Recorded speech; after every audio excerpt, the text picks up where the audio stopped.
XCIMT les da la bienvenida a la hora más emplumada de la televisión. El único programa que cruza el pantano y no se mancha. Aquí, donde le torcemos el cuello al cisne y le arrancamos a la epopeya un gajo.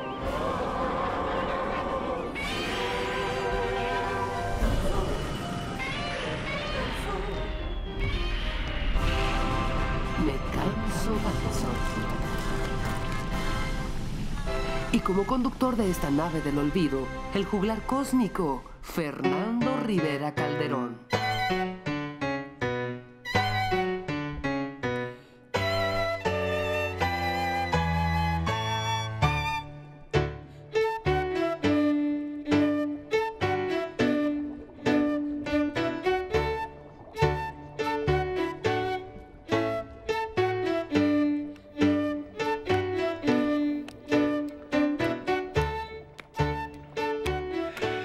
Buenas noches, bienvenidos a Me Canso Ganso, el único programa ovíparo de la televisión. Yo soy Fernando Rivera Calderón de la barca en que miré y estamos transmitiendo desde mi ciudad que es Chinampa en un lago escondido.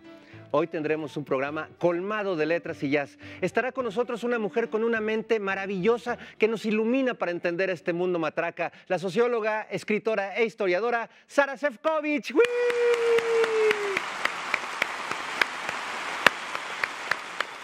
También nos acompaña un talentoso jazzista, constructor de diálogos musicales y filósofo de la síncopa, el gran Alex Mercado. ¡Uy!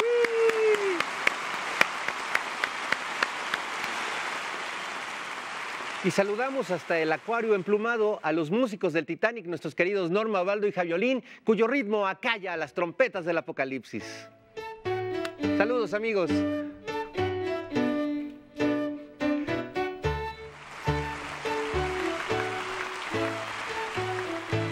Y es tiempo de presentarles a la dama del silencio, a nuestra querida señorita Cometa. Adelante, Cometa. ¿Cometa? Oigan, ¿Cometa? ¿Qué haces ahí, Cometa? ¿Y ahora por qué vienes de muñequita? ¿Qué pacho?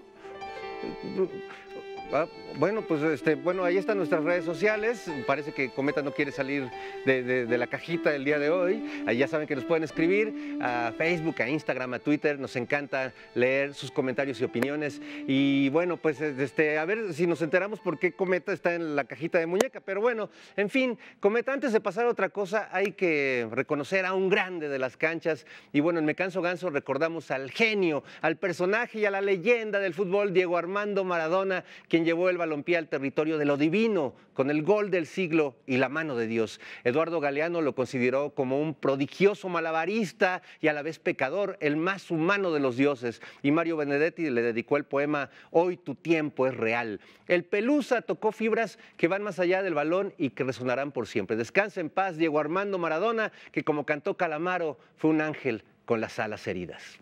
Y bueno, pues ahora sí, es hora de ir con un alquimista de sonidos que detienen el tiempo para improvisar paisajes musicales con la espontaneidad del jazz. Un aplauso, por favor, para el maestro Alex Mercado. ¡Wii!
estás? Bienvenido, Ricardo Ganso. Qué gusto verte. Muchas gracias por haberme invitado. Un placer estar aquí con ustedes. No, qué deleite escucharte siempre. Ahora más, porque ya se extraña sentir la música de cerca, ¿no? ¿Cómo has vivido tú este alejamiento de los escenarios? Sé que has estado muy activo, pero más en la composición y en la grabación, ¿no? Cuéntanos un poquito. Así es, he aprovechado este confinamiento para producir dos cosas que, bueno, son disímiles, pero que me han mantenido muy ocupado. Es un nuevo disco a trío, con Gabriel Puentes en la batería, Israel Copich en el contrabajo, 11 composiciones originales. Ya es el 7º disco y es el 4º a trío.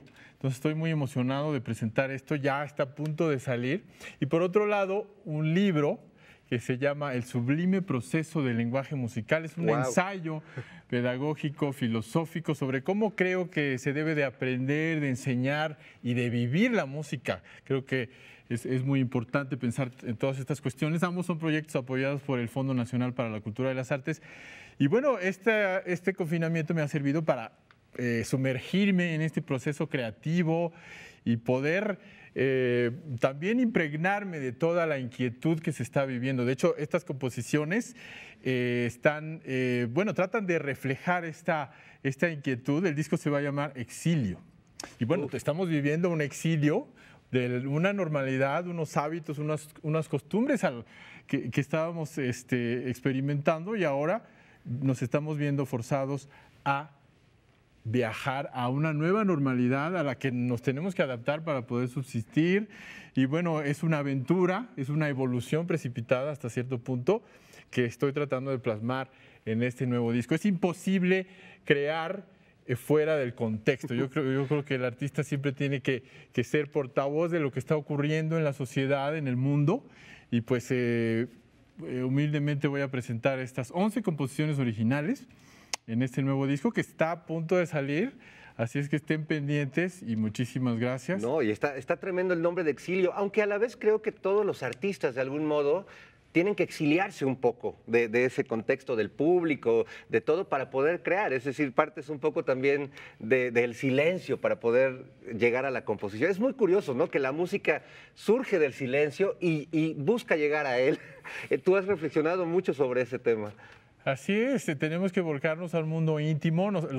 Todos componemos en la soledad de nuestro estudio, ¿no? Creo que la soledad es algo a lo que el artista debe estar muy acostumbrado, pero irónicamente tenemos que crear para alguien que nos escucha, alguien que valida esas improvisaciones, esas composiciones, y que las interpreta desde su silencio, ¿no?, desde su intimidad, y las convierte en experiencia que lo enriquece de alguna manera. Entonces yo creo que es una interacción, una reciprocidad constante la que sucede en el ciclo artístico. Hay algo que tú haces, Alex, que es muy particular entre los músicos, que es esta dualidad de escribir música, escribir con notas y escribir con palabras y hacer reflexiones. De algún modo, ambos son actos de escritura, ambos yo diría que son actos literarios. Me sorprendió hace años que alguien me contaba que el maestro Luis Herrera de la Fuente no tenía discos en su casa, pero tenía partituras, y sacaba un libro y decía, estoy escuchando esta pieza cuando la leía. ¿Cómo relacionas tú estos dos universos, que si bien son de escritura, pues hay una frontera muy contundente entre lo musical y lo que se escribe? ¿Cómo lo vives tú? Pues hay un debate muy grande de si la música realmente es un lenguaje, al no ser concreto, al no poder definir las cosas concretamente, pero creo que es un lenguaje sublime porque puede definir cosas que son realmente importantes, es decir, quiénes somos, hacia dónde vamos, cómo nos relacionamos, ¿no? Creo que la música tiene esa sutilidad de poder expresar emociones profundas, con códigos también. Al final de cuentas son códigos sonoros. Hay muchas similitudes entre el lenguaje hablado, entre el lenguaje escrito y la música, que todos tienen sonidos, ¿no? La A, la B, el alfabeto, las notas, son frecuencias fijas, ¿no?, que se combinan de cierta manera para poder expresar una idea o un mensaje. Entonces, todo depende de la intensidad del mensaje. Por ejemplo, yo siempre digo que la poesía no es concreta tampoco. En eso se parece mucho la poesía a la música. Claro. Porque con las mismas palabras puedes querer decir muchas cosas y la gente puede interpretar muchas cosas. Es decir, es abstracto como la música. De esto voy a hablar a detalle en mi libro. Voy a ser un abogado defensor de que la música es el más sublime de los lenguajes. Por supuesto, yo coincido contigo y con esta relación que estableces con la poesía, porque si bien creo que estamos muy acostumbrados a este lenguaje concreto que te dice la vela es una vela y anula como la parte sensible, sí creo que nuestro lenguaje cotidiano tiene mucha paja y la música no tanta en ese sentido, ¿no? Hay muchas palabras que podríamos evitar o que simplemente decimos por decir. Y en la poesía no pasa eso, y en la música difícilmente, ¿no?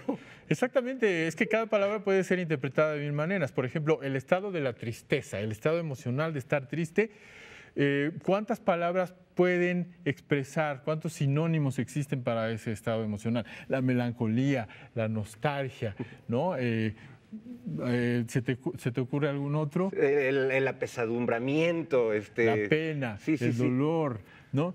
Pero con la música podemos quizá decir exactamente o transmitirle a alguien exactamente qué tan tristes nos sentimos. Es decir, hay un nivel de matiz, de gradación que la música puede dar y que la palabra de alguna manera encierra en unos códigos una idea que es más grande que la palabra misma. Eso lo digo en mi primer libro. O sea, la magnanimidad de las ideas tiene que limitarse a una sola palabra. Y en el sonido puede encontrar total libertad. Claro, eso es lo máximo de la música, que es libre. De hecho, los músicos a veces tienen que trabajar mucho para quitarse prejuicios y amarres, porque la música exige plantearla con mucha libertad y eso tiene que ver con el arte, que es un tema que tú también has abordado mucho, sobre todo el arte en estos tiempos donde un artista puede confundirse ante la idea del éxito, del dinero, de la fama, de ser escuchado por mucha gente y de pronto el arte queda como flotando en un ningún lugar, ¿no? Tú defiendes mucho la posibilidad del arte como quizás lo defendían artistas del siglo XX o del siglo XIX, es decir, creer en el arte todavía no como un objeto de consumo nada más, sino como algo que nos conecta con lo sagrado, por así decirlo. ¿Cómo ves tú y cómo has vivido tú esta pugna entre lo rentable, lo exitoso y lo profundo del arte? Pues es una paradoja difícil de resolver y cuando lo vivimos en carne propia es todavía más difícil porque a pesar de que creamos en la intimidad de nuestro mundo, que creemos que la música tiene un poder transformador que va más allá de la oferta que puede tener o de pues, las limitaciones que le ha impuesto la sociedad, ¿no? Por ejemplo, ir a un concierto a las 8 de la noche. ¿No? O ir a un museo a ver ciertas pinturas. Es decir, de alguna manera la sociedad lo ha circunscrito a un horario, a un lugar. Sin embargo, el arte, ya dijimos que es totalmente libre, sin embargo, tenemos que adaptarnos a esos canales de comunicación, a esos canales de salida para que lo que estamos haciendo llegue a más gente, porque ese es el propósito principal. No creo en el artista que se encierra o el artista que vive en la montaña y que crea para sí mismo. No creo en el arte endógeno en ese sentido, sino en el arte que se comparte. Yo creo que la mitad es crear y la otra mitad es compartir lo que creas para que sea interpretado y validado. Entonces hay que usar todos estos canales, las plataformas digitales, pues todas estas herramientas modernas. Yo creo que el músico debe de acostumbrarse a usarlas, debe explotarlas, porque claro, hay que pensar en los músicos del pasado que no contaban con esas herramientas para poder dar a conocer su música. La bronca es que ahora son las herramientas las que explotan al músico y hay cosas complicadas, pero bueno, mi querido Alex, espero que tengamos tiempo más ratito de seguir la charla porque siempre contigo se antoja platicar de muchos temas y además es maravilloso. Te agradezco mucho que estés aquí en Me Canso Ganso y bueno, regresamos más ratito a escuchar más música tuya también. Muchas gracias, Fernando. Un placer. Un placer, querido. Un aplauso a Alex Mercado.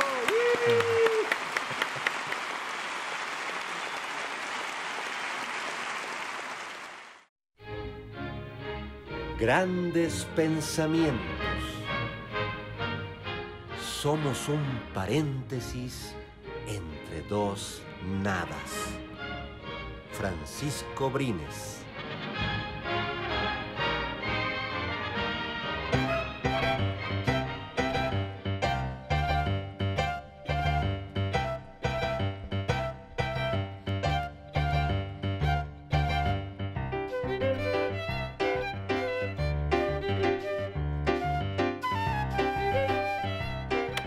Estamos de regreso en Me Canso Ganso y es momento de presentarles a una increíble mujer. Ella es historiadora, socióloga, escritora, catedrática e investigadora que ha dedicado su pluma y pensamiento a entender a México y a las y los mexicanos, algo que no está nada fácil. Con ustedes, Sara Sefcovic.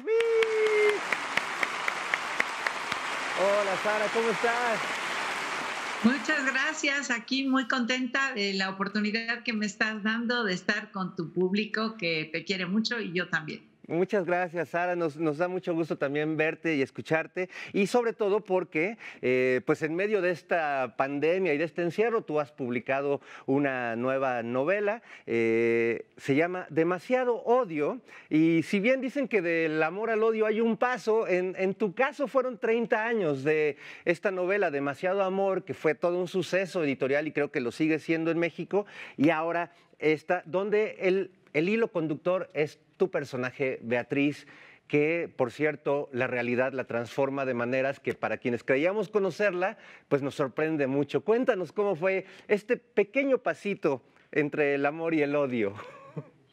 Pues mira, de hecho el pasito se dio solo porque hace unos 5 años Beatriz regresó y me empezó a jalar las patitas y me dijo, ¿y el México de hoy qué? ¿No vamos a hablar del México de hoy y todo esto que ha cambiado tanto? Yo no quería, te confieso que no quería, pero ella insistió y se me aparecía y entonces pues regresé con ella y sí, en efecto, como tú dices, me llevó a ver otra vez ese México que ella había conocido hace, como tú dices, 30 años, pero en la novela fueron solamente 25. Y ahí vamos por todo México, voy atrás de ella, voy conociendo en lo que se ha convertido el país que ella recorrió y se encantó con él hace 25 años. Y vamos viendo lo que va pasando ahora, vamos conociendo a la gente que hay ahora en este país, a los jóvenes, pues Beatriz es una mujer ya de más de 50 años, llevándome con ella la sorpresa y además llevándome la sorpresa de que por las propias aventuras que está viviendo, no se queda en México, se va a otros 7 países, se va a Estados Unidos, se va a Inglaterra, se va a Francia, se va a España, se va a Turquía, se va a Japón, se va a Marruecos y en todas partes va descubriendo qué pasa en el mundo, qué pasa con los afectos, cómo pueden ser los amores, qué lugares hay que conocer, en qué lugares pasan cosas terribles y bueno, pues voy atrás de ella, me lo va contando y yo voy tratándoselo de contar a los lectores de la mejor manera que pueda. Todo esto, te tengo que decir, fue escrito antes de la pandemia, fue entregado a publicación a mi editorial Océano en enero de este año cuando no teníamos idea de lo que iba a pasar. Y sin querer, de alguna manera, resultó un poco profético en el sentido de, pues, lo que estamos viviendo, de horrores, de violencia, de nuevas maneras de tener afectos, de nuevas maneras de ver el mundo, que es lo que yo estaba aprendiendo con Beatriz cuando la acompañé por su recorrido durante los 2 años que tomó la escritura de la novela. Hay algo que también me llama mucho la atención en Demasiado Odio, Sara, que es una idea de la violencia que se practica en México día a día entre mujeres, entre hombres, hombres contra mujeres, etcétera, pero que parece que es una violencia que se quedó sin argumentos, que se da por sí misma, es decir, hace décadas podíamos hablar de una violencia que se ejercía políticamente por el control de un gobierno en un país o socialmente por una situación de desigualdad, pero en este caso, y lo que hemos visto en el México de los últimos años, es una violencia ya que no requiere argumentos, una violencia sin sentido, absurda, que se alimenta de sí misma. Es tremenda esta reflexión y creo que permea las páginas de tu novela. ¿Cómo ves este fenómeno de una liberalización de la violencia que ya no necesita tener argumentos? Fíjate, el personaje lo dice mucho en la novela, dice, no hay razones ni ideológicas, ni religiosas, ni económicas, no hay razón, ni motivo, ni motivación. Y en efecto, como tú dices, así es. Por eso el lenguaje de la novela es un lenguaje que no es violento como se acostumbra en general en las novelas que hablan de violencia, sino todo lo contrario, un lenguaje de algo que está muy natural, muy normalizado, que todos lo vivimos, que nada más nos hacemos a un ladito cuando podemos, cuando nos damos cuenta y seguimos. Y esto es algo que tiene que ver con México, pero también con el resto del mundo, porque en todos los otros países a donde ellos van les sucede lo mismo. Se topan con las cosas preciosas, con los paseos turísticos, con gente linda, pero también se topan con este llamado constante a la participación en hechos violentos que no tiene ninguna razón de ser. Simplemente, como dice el personaje joven, pues te invitan a participar y participas, porque eso es lo que está pasando en el mundo de hoy. No hay que darle demasiados argumentos, no hay que pensarle, no hay que darle vueltas, es lo que hay. Y le entras o no le entras, y cuando te toca te haces a un lado, y cuando puedes te quitas, pero si no te quitas también te llega. Esto es lo que tenemos hoy, esto es lo fuerte, Fernando, de darnos cuenta de la situación en la que estamos viviendo, lo absolutamente normalizado y naturalizado que está, que el lenguaje ni siquiera tiene que ser violento para retratarlo. Y como tú dices, de repente algún momento en que los personajes, sobre todo la mujer, se pregunta, ¿y qué hago? ¿O qué digo? ¿O qué? Porque de repente sí ella misma se impresiona con todo, pero no puede hacer nada para cambiarlo, ¿no? Es tremendo eso. Y justo ahora que ya llegaste al punto del lenguaje y de la voz cantante en esta novela, que es la tuya, yo sí percibo un cambio muy, muy notable en esto, que es, en Demasiado Amor hay una narrativa que va degustando la realidad. Entonces hay unas descripciones, por ejemplo, mucho más extensas de momentos eróticos. Digamos que hay una narrativa más erótica en general para hablar de los lugares. Y aquí hay una, como bien lo dices, una especie de normalización de lo violento, donde no hay que dar muchas explicaciones. Se viola, se mata, se golpea, y ya, no tienes que explicarlo, y eso es vertiginoso, como vamos leyendo a veces los sucesos en las redes sociales o en los noticieros, y genera un efecto al lector. Es tremendo. Supongo que en tu caso lo hiciste de manera muy consciente y deliberada, pero sí provocas en quien lo lee una distinción entre un lenguaje más rico y más erótico, por así decirlo, y un lenguaje de una crudeza abrumadora, ¿no? Qué bueno que me lo digas, porque yo también estoy sorprendida cuando la escribí y cuando la leo, y también estoy todavía muy herida por esa novela, como espero que queden heridos los lectores que me honren con leerla, para que se pregunten de repente, o sea, siempre digo que me gustarían las dos cosas, que no puedan despegar los ojos de la novela porque su ritmo te obligue a seguir, pero al mismo tiempo que te tengas que detener y mirar para arriba y decir, ¿y qué es esto? ¿De qué estamos hablando? ¿Qué es lo que me ha pasado a mí? O sea, yo entregué esa novela, como te digo, en enero, y sigo con la piel muy sensible y lloro por cualquier cosa, y veo las noticias y digo, no puede ser, me quedé corta en lo que relato. Y de repente también ves las escenas lindas y la gente que se tiene afectos y las personas que se quieren, y nos levantamos todos al día siguiente y nos vamos a trabajar, a la escuela, gimnasio. Ahorita no, porque está todo cerrado, pero digamos, sigues tu vida de alguna manera sin que eso te detenga. Y tuvo que venir la pandemia para demostrarnos que debería haber cosas que sí nos detienen, pero todos nada más estamos esperando el momento en que ya no nos detenga, y seguir como estábamos, como si aquello no fuera tan fuerte o tan impresionante o tan terrible como el bichito que nos tiene a todos encerrados, ¿no? Es igual de terrible, pero todos tratamos de seguir viviendo como si no pasara nada. Con la violencia lo hicimos y lo estamos queriendo hacer ahora. Queremos salir en los países donde no tenemos toque de queda, ni nos obligan, sino nos piden, pues volteas y la gente sigue haciendo fiestas, y ves cómo están los mercados, y ves cómo todo el mundo va a todas partes, tratando de hacer como que no pasa nada. Pero es que los mexicanos ya nos acostumbramos a vivir tratando de hacer nada. El otro día vi una novela que se llama ¿Para qué quieres ser feliz si puedes ser normal? Eso me parece un título espectacular. Genial. Y genial, es de una novelista, si no me equivoco, canadiense, y es una frase que le decía a su mamá cuando la chava le decía, es que yo quiero salir, ser libre y ser feliz, y la mamá le contesta eso. Pues es de alguna manera debería ser en estos tiempos como el epígrafe para nuestras vidas, ¿no? No te Totalmente. la quieras pasar perfecto, no pienses que vas a ser feliz, que no te va a pasar nada, simplemente vive la vida lo mejor que puedas y claro, cada quien de nosotros podría poner un granito de arena para muchas cosas. Yo escribí un libro hace 4 o 5 años, quizá más, pidiéndole a las madres de familia, ayúdenos a que sus hijos no sean violentos.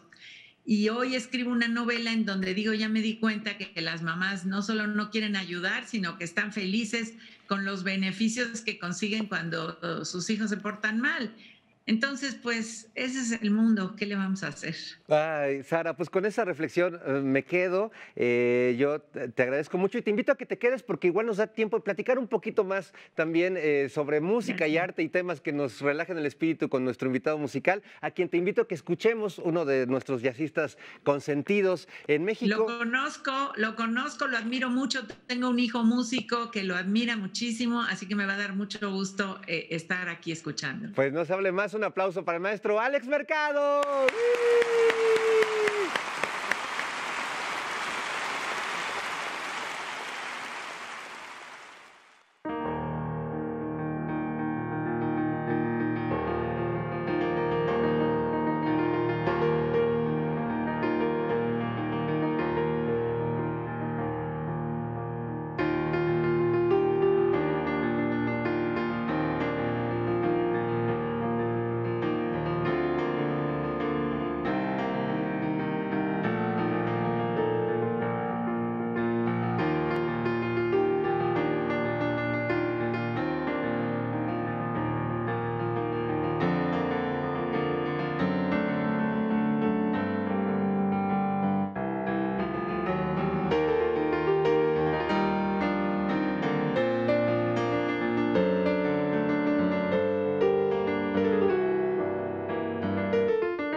Fondo de Poesía Económica.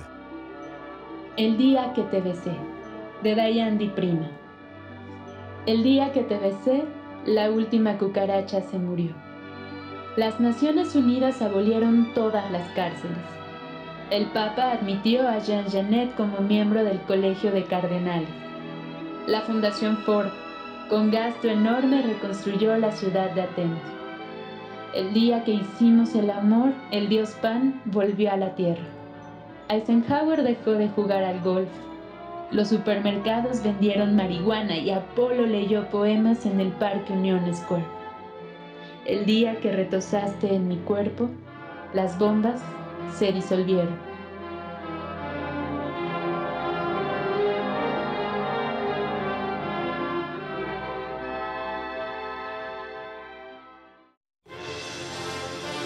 Un cuento antes de dormir. Sin título, de José María Pumarino. Y vivieron felices para siempre, pero no juntos.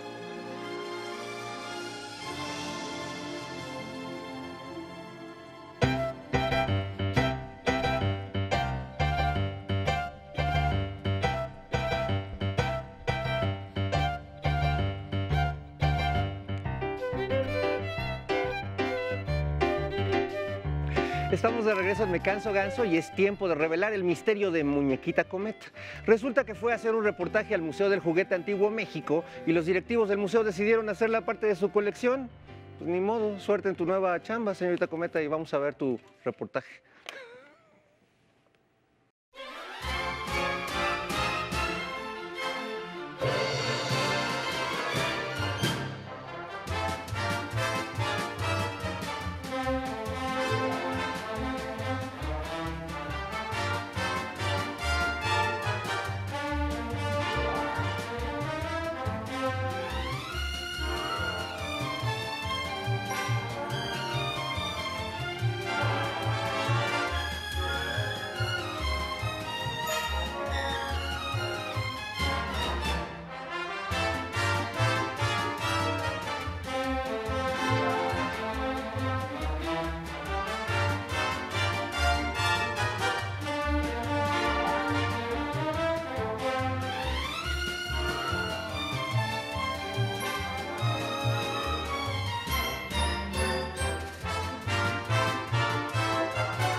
Muchas felicidades a señorita Cometa por su reportaje y bueno, pues suerte, que te vaya bien allí en el Museo del Juguete, te vamos a extrañar, gracias. Y ¡ay, Gansito! Eres como el Pelusa ahora, sí, te entiendo, yo también estoy muy triste, nada más que en tu caso no es la mano de Dios, es el ala de Dios. Muy bien, Gansito. Pues estamos aquí en cabina ya en la recta final de Me Canso Ganso. Seguimos platicando con Sara Sefcovic y se ha sumado nuestro querido Alex Mercado. Gracias por estar aquí, maestro. Y yo quisiera hacer este breve momentito, Sara, para hablar un poco de música y de salvarnos un poco el alma. Yo sé que tú también eres melómana. Cuéntame un poquito qué música te acompaña en estos tiempos oscuros. Y ahorita platicamos de un aniversario muy importante. Cuéntanos, Sara. Bueno, a mí me acompaña siempre la música clásica, pero también me acompaña mucho la música que hacen mis hijos. Tengo 2 hijos que son músicos y otro que es intérprete. Entonces, me acompaña mucho la música que componen. Uno de ellos es música muy contemporánea, en la que combina instrumentos acústicos con sonidos de computadora. Y otro, por el contrario, recoge toda la música popular mexicana que encuentra por ahí en los pueblos, etcétera. Y el tercero es intérprete pianista. Entonces, tengo surtido rico en la casa. Todo el día estamos con la música. Y soy bastante fan de casi todos los géneros.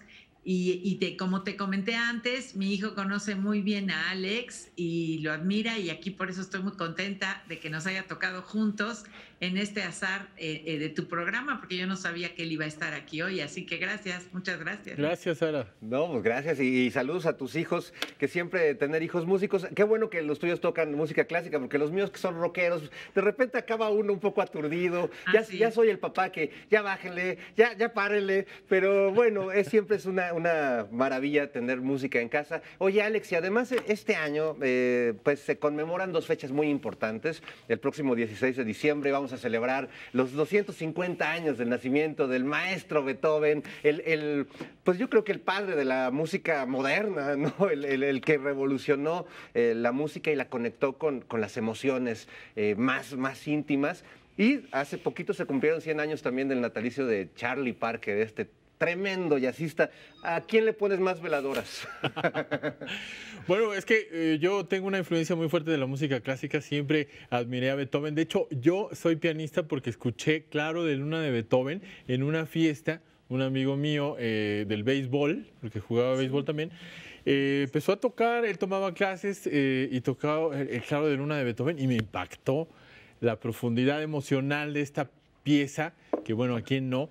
Y gracias a eso yo quise ser pianista y empecé a tomar clases. Y esa fue la primera composición que toqué en mi vida. Entonces Beethoven es muy importante para mí y bueno, Charlie Parker pues es una influencia muy fuerte porque después me dediqué al jazz, estudié mucho a Charlie Parker, todas sus improvisaciones, sus composiciones. Entonces son 2 influencias que se han conjugado y que se han vertido en mi música de diferentes formas, porque como bien sabes yo compongo pues con influencia clásica, pero le meto también improvisación. Entonces ahí están los 2, siempre 2 de mis padres, a los que siempre me refiero para obtener inspiración. Por supuesto, bueno, y se nota, aunque, y ahí me gustaría preguntarte esto a ti, Sara, ambos personajes con una pasión y con unos problemas atormentados, ¿no? Un poco ahora que se dice que el amor romántico debe desaparecer y que está en decadencia. Bueno, Beethoven nomás, pues un romántico total, apasionado y sufridor por el amor, además. Ya no digamos Charlie Parker, que tuvo además una vida difícil, tormentosa y una adicción muy dura. ¿Cómo ves esta relación, Sara, entre las pasiones humanas, que no necesariamente son siempre positivas, con la creación de lo sublime, como en el caso de Beethoven y de Charlie Parker? Te lo dije hace rato, de alguna manera la ventaja de los humanos es que podemos tener las 2 partes. Quizá la lección para mí más importante que hay en mi novela Demasiado Odio es precisamente que los humanos tenemos las 2 partes, que no hay los buenos y los malos, los afectuosos y los malvados, los que hacen cosas que nunca podrías imaginar que las volverían a hacer. No hay esas fronteras, es mucho más fluido. Según las circunstancias, también vamos siendo otras personas. Entonces nos enamoramos, tenemos cariños, tenemos amigos, nos portamos de una manera Y cuando las circunstancias nos son difíciles y tenemos problemas y se nos presentan otras cosas, somos de otra manera. Entonces, yo creo que lo más importante en la música, en lo que están ustedes mencionando, y tanto en la literatura también, es que esas dos cosas están siempre presentes ahí. Y si somos honestos, tenemos que reconocer que las tenemos ambas partes, todos los humanos, ¿no? Así es, y que una parte se alimenta de la otra, ¿no? La parte sublime se alimenta a veces del dolor, de las cosas oscuras de un artista y viceversa. Bueno, pues el tiempo se nos ha acabado. Yo nada más quisiera, antes de mandarte hacia tu piano, mi querido Alex, a que nos regales un último número musical, que nos platiques ya, vas a estrenar entonces próximamente tu nuevo disco con el trío que has hecho, y lo que vamos a escuchar es algo reciente también. Exacto, es la composición que da nombre al disco, que se llama Exilio. La voy a tocar a piano solo, pero esperen el lanzamiento de este disco en versión de trío. Estén al pendiente de todas las plataformas digitales.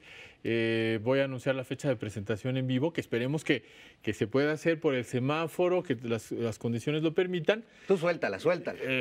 El 11 de diciembre en el Centro Nacional de las Artes vamos a presentar el disco Exilio y también el libro, como introducción, vamos a presentar el libro El sublime proceso del lenguaje musical.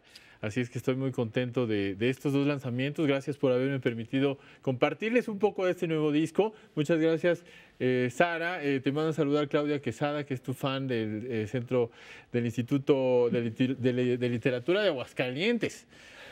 Me encargó mucho ese saludo. Y muchas gracias. No, pues gracias. Los dejo con este tema que se llama Exilio. Muchas gracias, maestro Alex Mercado. Ve camino a tu piano, por favor. Ahí nos saludas a la muñequita cometa. Gracias. Yo mientras me despido aquí de Sara Sefcovic. Sara, muchísimas gracias por acompañarnos esta noche en Me Canso Ganso. Tú también presentas Demasiado Odio en el marco de la FIL de Guadalajara virtual en esta ocasión, el próximo 3 de diciembre, ¿no es así? Así es, y ojalá el público me haga el honor de acompañarme. Será un gusto porque me acompañan como presentadores dos personas muy jóvenes y muy activas en redes sociales, y entonces pues eso me emociona mucho y vamos a ver ellos cómo leyeron la novela. Muy bien, Sara, pues te lo agradecemos muchísimo. Somos felices siempre de escucharte, siempre disfruto mucho, no solo leer tus obras, sino poderte ver y escuchar, que siempre nos dejas muchas preguntas, pero también mucha claridad, sobre todo en el corazón. Gracias, Sara Sefcovic. Un aplauso, gracias. Por favor. Y un aplauso también para escuchar la música del maestro Alex Mercado. Gracias.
Gracias al maestro Alex Mercado por su música maravillosa. Gracias a nuestra invitada Sara Sefcovic por compartir con nosotros su sabiduría. Gracias a Muñequita Cometa, al Ganso Pelusa. Muchas gracias, Gansito. Y sobre todo, gracias a todos ustedes por sintonizarnos esta noche. Nos vemos la próxima semana por Canal 22. Hasta pronto. Adiós, amigos.